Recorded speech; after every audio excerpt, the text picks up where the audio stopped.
परम शांति बापूजी आपका स्वागत है। और आज हम आपसे गीता जो भगवत गीता है उसका जो सार है, जो कम शब्दों में लोगों को बहुत अच्छी तरीके से समझ में आ सके, इसके लिए हम बेहद के ज्ञान जो आपने दिया है वो और भगवत गीता के जो सार है उसको हम जोड़ना चाहेंगे साथ में।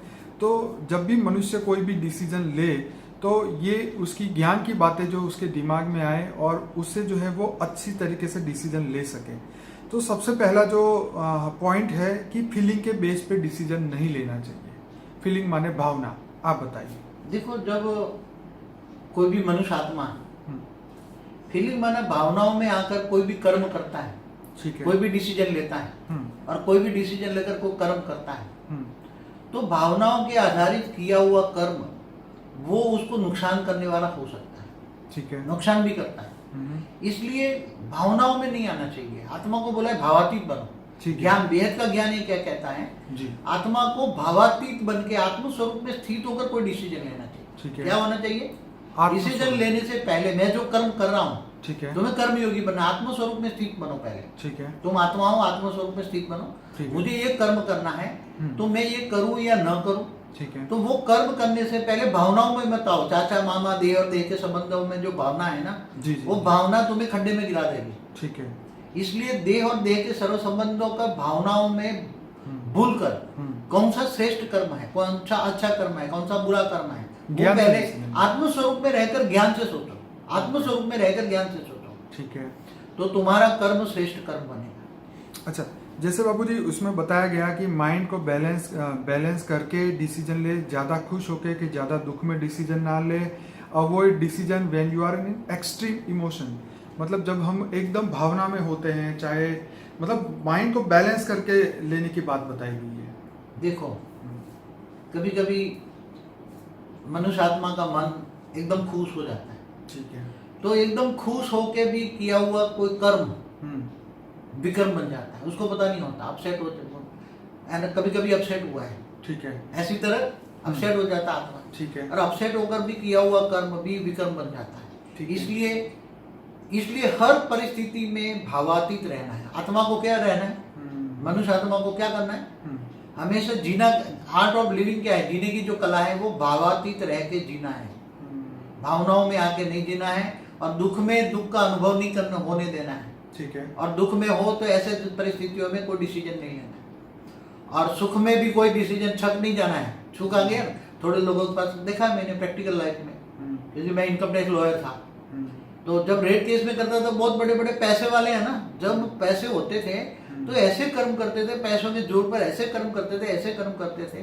बाद में जब इनकम टैक्स की रेड होती, पैसे चले जाते ना, तो फिर पछताते थे, मैंने ये कर्म न किया होता तो न करना था, न करना था, वो नहीं करना था, वो नहीं करना था।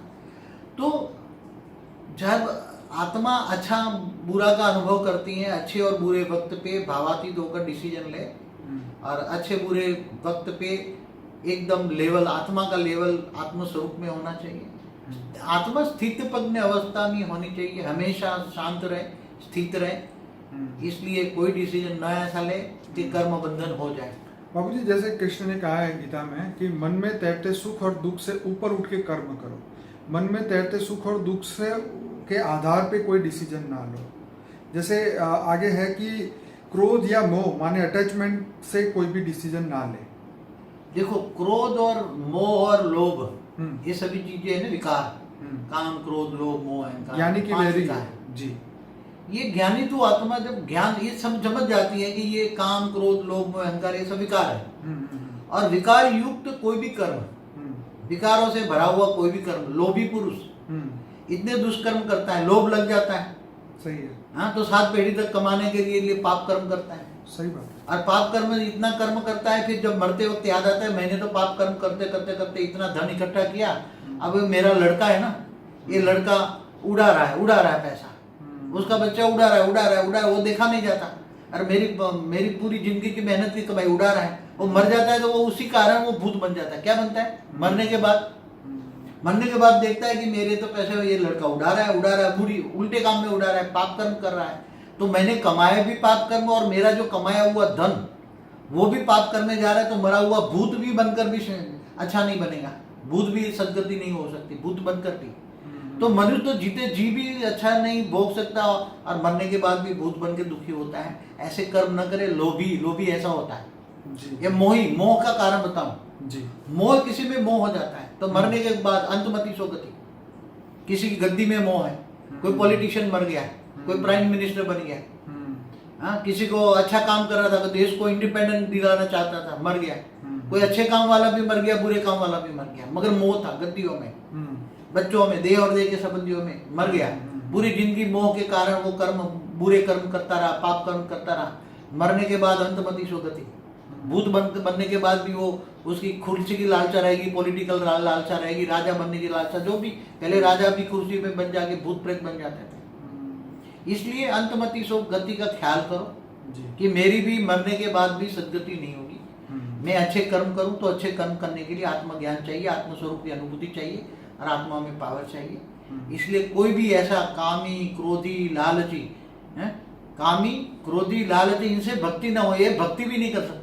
ये तो ज्ञान मार्ग है, हमारा तो ज्ञान मार्ग है, और वो भी बेहद का ज्ञान। बेहद का ज्ञान माना बहुत, तुम आत्मा चाहो तो आत्मा परम आत्मा बन सकती है अपने श्रेष्ठ कर्मों से। आत्म स्वरूप में स्थित होकर परम शांति के वाइब्रेशन फैला के आत्मा जो चाहे वो शांति भी पा सकती है, परम शांति के वाइब्रेशन फैला सकती है। तो ऐसे कर्म करो कि तुम्हें पीछे न पछताना पड़े। अभी बापूजी बात करते हैं निष्काम कर्म के बारे में। जैसे हमारा कोई भी डिसीजन जो है वो रिजल्ट को देख के नहीं होना चाहिए। जैसे मतलब जो लोग हैं रिजल्ट को ही फोकस करके कर्म करते हैं। जैसे लोग सोचते हैं कि मॉर्निंग वॉक करके क्या फायदा, पतले तो हो नहीं रहे। तो जब मॉर्निंग वॉक करते हैं तो उसको उसके बारे में कि मैं पतला होऊंगा कि नहीं होऊंगा, ये बात की बात है, लेकिन आपने वो डिसाइड करना है और उस पर काम करना है। उसका फल तो देखिए, फल तो किसी के हाथ में है नहीं। परमात्मा ने बोला फल तो मेरे हाथ में है, तो जब आना होगा आएगा, लेकिन हमें निष्काम कर्म करने हैं। आप बताइए। देखो, कर्म और निष्काम कर्म में जमीन आसमान का अंतर है। ठीक है। अब जब कोई सोचता है कि मुझे ये कर्म करूंगा तो ये फल मिलेगा, ठीक है। जैसे कोई सोचता है मैं डॉक्टर बन के बहुत बड़ा पैसा कमाऊंगा, मैं इंजीनियर बन के बहुत बड़ा पैसा कमाऊंगा, मैं पॉलिटिशियन बन के बहुत बड़ा पैसा कमाऊंगा, गद्दी हासिल करूंगा। ये सब ये इच्छा से क्रिएट किए हुए कर्म है। क्या है? इच्छा से क्रिएट हुए कर्म, अपनी इच्छा ये है। अब इच्छा के कारण जो कर्म किया जाता है उसका रिजल्ट उसको ये है कि मुझे, मैं डॉक्टर बन के पैसा कमाऊंगा ही कमाऊंगा। मगर कर्म किए, मगर जो ये सोचता है कि ठीक है, मैं ये सोचे कि मैं डॉक्टर बन के लोगों की सेवा करूंगा। क्या क्या सोचे? डॉक्टर बन के मैं लोगों की सेवा करूंगा, तो वो निष्काम कर्म हो गया। क्या हो गया? ठीक है। हाँ, कोई बोलता है मैं पॉलिटिशियन बन के लोगों की सेवा करूंगा, तो ये निष्काम कर्म हो गया। और निष्काम कर्म में ज्यादा शक्ति होती है, आत्मा में ज्यादा पावर आती है। आत्मा लोगों की वास्तव में सेवा जो इच्छा है, इससे अनेक गुणी सेवा कर सकता है। देश की भी सेवा कर सकता है, स्टेट की भी सेवा कर सकता है, लोगों की भी सेवा कर सकता है, और अंत में चाहे तो आत्म स्वरूप में स्थित होकर आत्मा की पावर बढ़ाए और वो भावना रखे, कोई भी मुझे फल नहीं चाहिए, केवल मुझे लोगों का काम कल्याण करना है। क्या करना है? कोई चाहे तो मुझे दुनिया बदलनी है, बस जो भी हो जाए मुझे दुनिया बदलनी है। तो निष्काम कर्म उसको बोलते हैं कि फल की आशा रखे बिना कोई भी कर्म किया जाए। मगर आजकल तो ऐसा कोई निष्काम कर्म वाला कोई मुझे तो नहीं दिखाई देता। बापूजी आगे है, बदलाव से ना डरे, बदलाव से मत डरे, क्योंकि नेचर जो है वो हमेशा बदलता रहता है। Change is the law of nature. अपने को खोने का जो डर है वो मनुष्य को निकालना चाहिए। देखो, जो भी खोने का जो डर है, आज जो स्टेटस है मनुष्य का, जो स्टेटस है, आज मनुष्य के पास गाड़ी है, बंगला है, सब कुछ है, वो खोने का डर रहता है। इसलिए हमेशा हर पल मैं क्या करूं उसमें ही जीता है ना वो। ठीक है। हर मन तो एक सेकंड में कितनी बार सोचता है। इसलिए मनुष्य आत्मा को ज्ञान चाहिए और अपने स्टेटस की जिम्मेदारी कि वो जो मान शान है उसकी चिंता ना करे। पहले तो अगर सुखी होना है तो मान शान से परे हो जाए। ठीक है। और दूसरा है देह और देह के सर्व संबंधों से जितना हो सके इतना दूर रहे, आत्म स्वरूप में स्थित हो जाए और आत्म स्वरूप में स्थित होकर परमात्मा से पावर ले। और इन सभी भावातीत, कर्मातीत, गुणातीत, ये सब जो बोला है ना, भावातीत बन के डिसीजन ले, कर्मातीत बने, कर्म करते हुए निष्काम कर्म करे, अच्छा कर्म करे, श्रेष्ठ कर्म करे, और भावनाओं से और गुणों से भी परे होकर काम करे। गुणातीत माना गुणों से भी परे होकर काम करे। ऐसे काम करे कि जो गुणों में भी ना आता, गुणों से परे, गुणों से आगे, इतना अच्छा काम होगी ये गुणों में भी ना है। गुणातीत कर्मातीत भाव, तो उसको उसकी आत्मा को यहाँ ही धरती पर वो आत्मा परमानंद स्वरूप का अनुभव करेगी। आत्मा का जब सभी का कल्याण करने की आत्मा मन करती है, कर्मातीत अवस्था की ओर जाती है आत्मा, पुण्य का फल जमा होता है, पुण्य का फल यहाँ ही मिलता है, तो आत्माओं को वो भाव मना भाव की स्टेज अच्छी बनती है, उसका मन हमेशा परमात्मा में लगता है और श्रेष्ठ कर्म करता है, बुरे कर्मों में फंसता नहीं है, क्योंकि अच्छे बुरे का भेद समझ जाता है, भावनाओं में आकर कोई भी कर्म नहीं करता। इसलिए कर्मातीत भावातीत गुणातीत स्टेज चाहिए आत्मा की, ये ज्ञान कहता है और ज्ञान स्वरूप बनना है।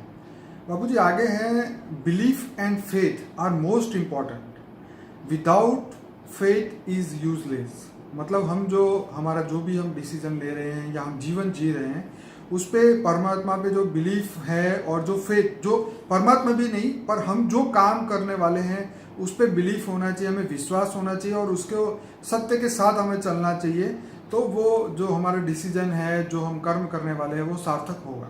आप क्या कहेंगे? देखो, आत्मा जब यहाँ तो गीता ज्ञान की बात हो रही है ना, भगवान ने जो गीता ज्ञान दिया था ना, उसका उपदेश के सार की बात हो कर रही है। तो भगवान ने जो गीता में जो 2 शब्द तो बहुत अच्छे बताए कि कर्म को जाना पड़े। अब बात हो गई कर्म की, और निष्काम कर्म भावातीत कर्मयोगी जो बात कहीं बताए, कर्मयोगी बन, कर्म करते करते मुझे याद कर। और फिर ये बोला कि तुम अपने आप पर खुद विश्वास कर, मैं एक आत्मा हूं, क्या हूं? राइट। अपने आप को जान, तुम अपने आप को जान, स्वयं को जान, स्वयं परिवर्तन कर, तो आत्मस्वरूप बन, मुझ परमात्मा को मान, तू मेरी शरण में आ जा। गीता में क्या बोला? तू सर्वधर्म परित्यज्य मामेकम शरणम मम, બધા ધર્મો છોડીને तू मेरी शरण में आ जा, तो मैं तुम्हें आत्मस्वरूप बन, मुझ परमात्मा को याद कर, तो मैं तुम्हें अंत में ऊंचते ऊंच परम धाम ले जाऊंगा जी। तो यहाँ जो गीता ज्ञान का सार जो है कि एक तो कर्मयोगी जीवन बिताना है, वहां गीता में कर्मयोगी जीवन श्रेष्ठ जीवन बताया है। गृहस्थाश्रम सर्वश्रेष्ठ आश्रम है, उन्होंने गृहस्थाश्रम को श्रेष्ठ आश्रम, गृहस्थ में रहकर कर्मयोगी बनना है। कर्मयोगी माना कर्म करते करते परमात्मा की याद में रह के कर्म करना है, ताकि कोई भी कर्म विकर्म न बन जाए और निष्काम कर्म करना है।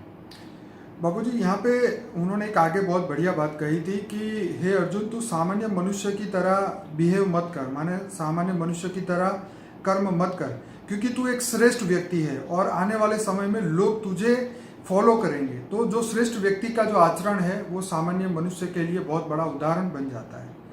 तो आप क्या कहेंगे, बेहद की आत्मा क्या करे?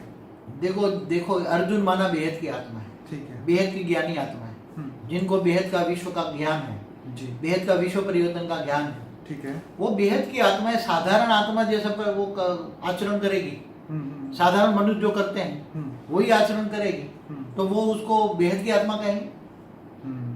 अगर वो तो हद की आत्मा हो गई, हद की आत्मा हो गई। नहीं, ज्ञान आत्मा जब उनके पास बेहद का ज्ञान है, ठीक है, जैसे ज्ञानी आत्मा है, ज्ञानी आत्मा और अज्ञानी आत्मा में दो आचरण में क्या फर्क होगा?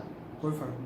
अगर ज्ञानी बेहद का ज्ञानी आत्मा अगर हद के ज्ञानी जैसी आत्माओं का आचरण करता है जी, जो आत्म स्वरूप में स्थित होकर डिसीजन नहीं लेता, आत्म स्वरूप में स्थित होकर सच्चा अच्छा क्या है वो नहीं समझता जी, और आत्म स्वरूप में स्थित होकर विक्रम विनाश नहीं करता, और साधारण मनुष्य की तरह रोता रहता है, साधारण मनुष्य की तरह चिल्लाता रहता है, और परमात्मा को भी सुनाता है, मैंने तो ऐसा हो रहा है, ये हो रहा है, ये हो रहा है। साधारण मनुष्य ऐसा ही करता है ना, परमात्मा को गालियां देता है ना। गीता में कहा ना कि सामान्य मनुष्य जो है वो विषयों का चिंतन करते हैं।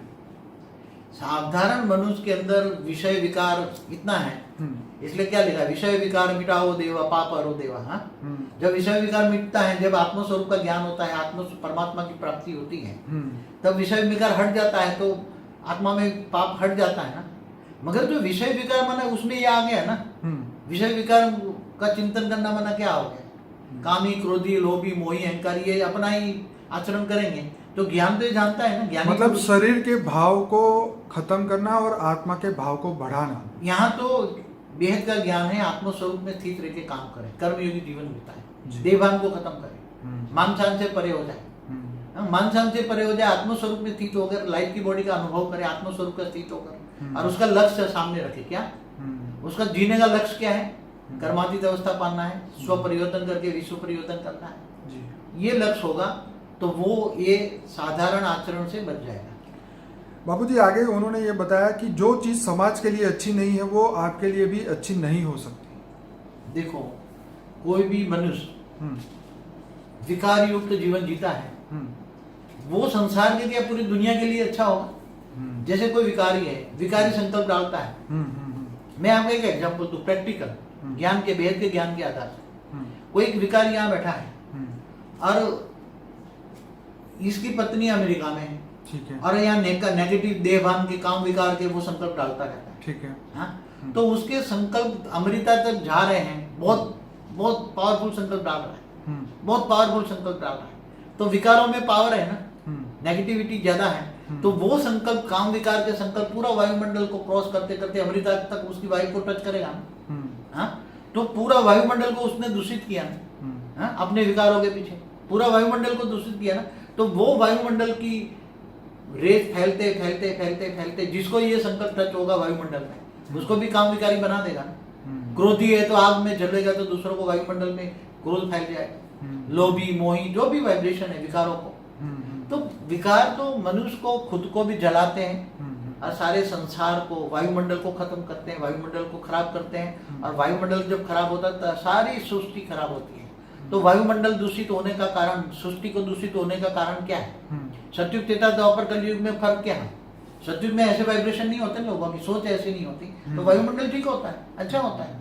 आज कलयुग के अंदर लोगों की नेगेटिव सोच, विकारों की सोच, विकार युक्त रहना, खाना पीना, सोचना, तो ये नेगेटिव वायुमंडल, हर कोई का वायुमंडल नेगेटिव इफेक्ट करता ही है। हर कोई की सोच, हर कोई की सोच नेगेटिव वायुमंडल बनाता है। इसलिए सोचो कि भी तुम तो अपना खराब कर रहे हो, भविष्य भी तुम्हारा खराब हो रहा है, दुनिया भी खराब हो रही है। इसलिए सोचो, समझो, आत्मस्वरूप में स्थित होकर परम शांति सोचो, बोलो परम शांति दुनिया को भी मिलेगी।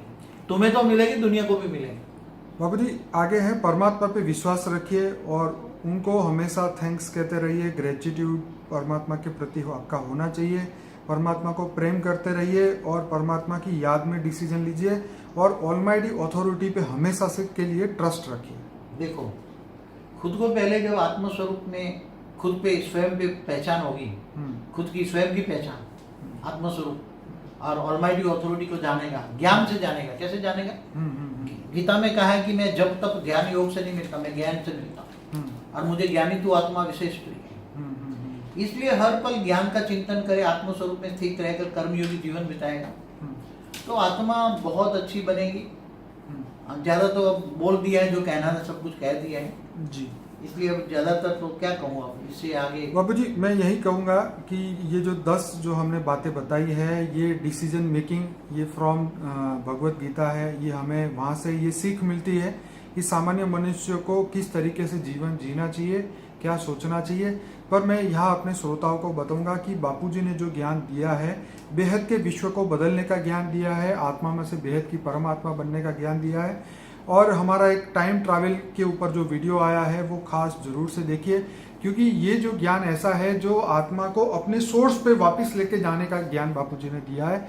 ये सभी समय, स्पीड और स्पेस सभी को क्रॉस करके अपने बेहद के परम पिता के पास जाने का, अपने ओरिजिनल स्वरूप के को धारण करने का, परम लाइट और परम तत्व को जो है उतारने का ज्ञान बापूजी ने दिया है। और उसकी एक लाइन गीता में भी बताई थी, मैं अभी यहाँ बताना चाहूँगा कि तुम ज्ञान द्वारा परम तत्व को सूर्य की भांति प्रकाशित कर दो तो तुम जीवन और मृत्यु से ऊपर चले जाओगे। ये बात कृष्ण ने अर्जुन को बताई थी। पर मैं यहाँ हमारे बेहद के ज्ञान में सभी लोगों को बताना चाहूँगा कि बापूजी ने कहा है कि आत्मस्वरूप बन के परम तत्व और परम लाइट की बॉडी का अभ्यास करें, ताकि आने वाले समय में जब समय बदले तो हमारी आत्मा की गति परम प्रकाश की हो और हम मृत्यु के पहले ही हम परम गति को प्राप्त करें और हम अपने बेहद के परम पिता के पास पहुंच जाए और जाने से पहले ये बेहद के विश्व को बदल ले। ये हमारे जीवन का लक्ष्य है और इसी के लिए बापूजी ने 1500 वीडियोस बनाए हैं ये हमारे YouTube चैनल पे। तो इसके लिए आप अनस्पोकन ट्रूथ के 105 वीडियोस जरूर देखिए।